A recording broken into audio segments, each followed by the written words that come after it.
Oh, hi, Adrian. It's Mark at Radio Manchester. You Hey, Mark. okay? Very well, thank you. You okay? Good. Yeah, I mean, glorious sunshine back here. What's the conditions like out there? Yeah, it's 31 degrees, another cloud in the sky. We feel like we're in Egypt, but conditions are dry and hot and quite beautiful, to be honest. Excellent. How's the week been, and how's everyone preparing for tomorrow? Yeah, it's been difficult in the sense of going from Sunday versus Wakefield into travelling on Wednesday to play here Saturday. So a 6 day turnaround, and we haven't trained except for this morning. So we've only trained the once this week, but that's been part of our prep. We've known that for a long time. So minimal training, but hopefully it's the right attitude and a real simple game plan that we can execute really well. You've been on the right side of two tight games. You must feel like you're in a good place at the moment. Yeah, I feel so. We've worked really hard to try and get some more consistency. I haven't been exactly perfectly happy with the way that we've played, only because of we've had so many players in and out. I think from number 1 to 6 have missed half the season so far at different times. So we've hardly had a week, 2 weeks in a row where we had the same squad together. So we've just done that now, but there'll be a few more changes this week, and it'll probably be the hardest team to pick with nearly everyone bar I think Aaron Penne available. So that's exciting. It'll be the first time this year where 2 or 3 players will miss out. That there could be a 50-50 each way they could play. So I've been hoping for that all season. We've got that now, so we've got to make sure that we can build some repetitions with that group, some confidence and belief. Then we can get our defence systems right, because I think that's been letting us down. And off the back of that, we can get on a bit of a roll. Ethan O'Neill back in the squad, raring to go. Yeah, he's fit and good to go, so he'll be a part of that team for tomorrow. And how tricky is it as a coach, Adrian, to have so many decisions to make like this when you've got players back and you've got options? It's it's a great problems to have, but it's also tricky to keep everyone happy. Yeah, that's the key, and not everyone's going to be happy. That's just the way that it is. But like I said, I'd rather be in that position than in the position that we've been in, where at times we've just had to get the players out there, really. So, it's one of the parcels of coaching, but as long as I communicate and I'm honest with the players, we can move forward from there really quickly. But having said that, we will have people in positions ready to go, so there's a bit of pressure there now for players to hold their jersey. Just on Catalan, so I think 7 wins in 8, then 6 successive defeats, including their heaviest loss in Super League. How do you explain sort of fluctuation in form?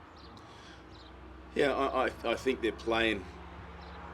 The way that they have been playing isn't been the way that they've been for a very long time. So I think that's going to change soon, and no doubt it'll be in their game. I think they were probably embarrassed from the way they played last week, and the only way you can fix that is by turning up and having a go the next time you get a chance, which is at home in the sun and the hot. I think they'll fancy themselves, and be a good game for them to try and get some confidence back off the back of that. But we've prepared for that. We're anticipating that this is going to be like a semi-final feel, really physical. They're a big team. They've got great individuals within that group, and if you allow them the time and space to do what they want, they can hurt you as well. So we've just got to be true to ourselves, make sure there's a real have clarity around the way we want to play, which I think we've got. We've hardly trained, so we're just going to roll last week into this week. A few new faces back, and away we go.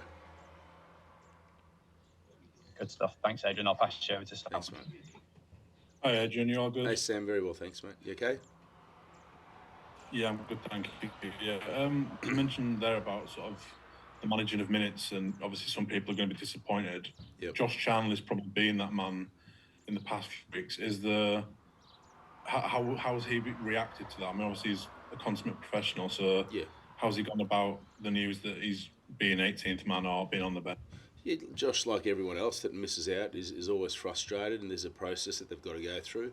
But as long as they have clear communication of the reasons why they're in the team or they're not in the team, that's all that we can do, and we can work off the back of that.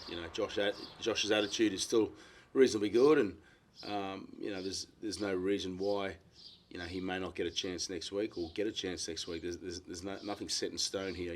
The players, as I mentioned, are all playing for the jerseys, so I've had those clear communications with him. It's quite easy.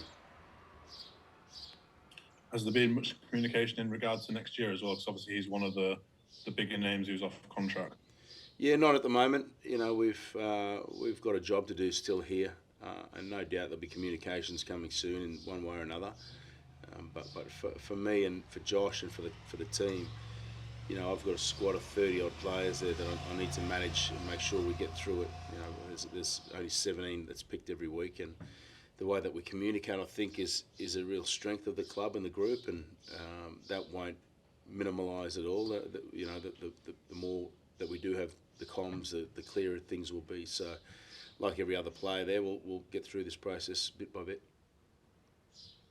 I think one of the things I asked last week was about the balance of recruitment and retention. You said that recruitment was the bigger priority. After signing Joafa and Gowie, do you have any cap space left to make recruitment this year? Obviously, you've only kind of got a few weeks before that August deadline. Yeah, we have, and it's something that I think we do as good as any other club as well. You know, I work really closely with Chris Chester, but that baton will be handed on to Derek Beaumont, the owner, and also communications with the CEO and Neil Jiggs. You know, it's I think we've got a pretty good handle on that at the moment, but we do have room to be able to spend some money, and you know, we'll see fit where and when. So, you know, it's something that we're always got our finger on the pulse with that, and nothing will change moving forward. I think earlier in the season there might have been a suggestion that halfback would have been somewhere you recruit, but obviously Ben McNamara has really stepped up. You've got, as we've mentioned, lots of depth in the backs. So would it be fair to assume or potentially guess that forward might be where you're looking at spending that money, or it just depend on who's available? Yeah, we've got some I've got some opinions on what we need, and we'll be aggressive on that at the right time when that right player comes available in whatever position that is. So obviously we'll need to. I think we've been more aggressive than any other club over the last 3 off seasons, with around 12 or 13 players coming or going. So you can tell and see from us that we certainly have an agenda and a 5-year plan, and it's on track at the moment. You know, every year we've gone up the ladder in some capacity, and hopefully that'll maintain and continue. Just on David Armstrong as well, because obviously he's had his minutes kind of managed more through those niggles, and I think you saw in that Wakefield game he was kind of stopping, almost like having to sort of move his hamstring and quad about to try and get some feeling there maybe. How do you plan on? Is it going to come to a point where you have to sit him out for games and just bring in Bailey Hodgson, or will you be able to get him through the rest of the season? Yeah, that's a good question. You know, because Davey's a really important player for us, and when he's at his 100%, he's as good as any player in the competition. And you know, he's playing injured last week, and he's played injured nearly every game, really, with something small or different. And you know, last week he's with those nigglies, he still scored 2 tries, you know, and saved one at the very last play of the game. So that's how important he is to us. But I've got to find a balance there of when we could potentially, you know, rest him for 2 or 3 weeks to get over that and build some confidence and get his body back to where it needs to be. So whether that starts this week or next week, we'll wait and see. But yeah, it's certainly, you know, David Bailey Hodgson is also playing some great rugby. So we don't lose too much in that position, and it's something that I need to consider immediately. Just checking finally on those niggles and stuff. Aaron Penne out, Lewis Brogan's out. In terms of nigglers that are going to potentially prevent anyone playing this week, are we all good? Or yeah, I think Davey Armstrong's only the 50-50 chance one. Everyone else is, you know, both. Gaz O'Brien's back from the HIA concussion issues. Ethan O'Neill's back from his small bicep, I believe, and then we're pretty right and good to go.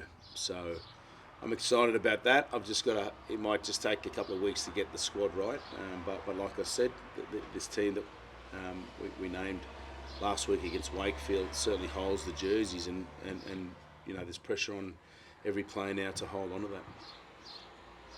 So with that said, then is that Ben McNamara starting this week, or is Gaz O'Brien? Has he pushed him close? Oh, it's a decision that I'm going to make on the day. You know, I think I'm really proud of what Ben's done, and where he's come from. He's had a couple of really special touches in matches, but he still has some work to do in certain areas. Gaz, his confidence will probably be down a little bit, so it's a decision that I'll have to make on game day. But both players will more than likely be in the 17.